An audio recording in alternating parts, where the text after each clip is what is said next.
L'os d'Ishango a été trouvé dans cette région de la République démocratique du Congo, qui est appelée Ishango et qui est au bord du lac Édouard. Le lac Édouard étant la source occidentale du Nil. Cet os est daté de 25 000 ans, donc 25 millénaires.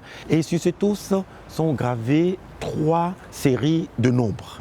Et la série de nombres qui retient notre attention, c'est la série avec les nombres 11, 13, 17 et 19. C'est des nombres dits premiers. Premiers, en gros, c'est des nombres indivisibles. Indivisibles en ce sens qu'on ne peut pas les diviser en quantité plus petite et supérieure à 1. Sur ce morceau d'os, nous voyons non seulement 4 nombres premiers, mais 2 couples de nombres premiers formant un quadruplé.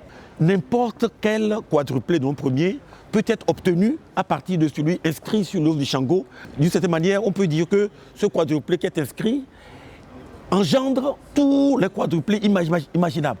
À partir de l'os d'Ishango, eh bien, on pose des problèmes mathématiques qui sont à la pointe de la recherche mathématique actuelle. Est-ce que ces propriétés remarquables des nombres premiers relèvent du hasard? Eh bien, je suis arrivé à la conclusion que non. Et personnellement, j'ai vécu au bord de la mer.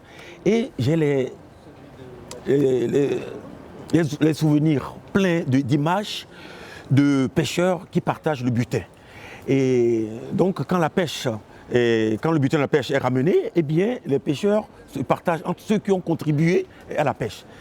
Et les habitants de cette région ont cette activité de pêche parce qu'ils habitent au bord d'un grand lac qui est la source occidentale du Nil.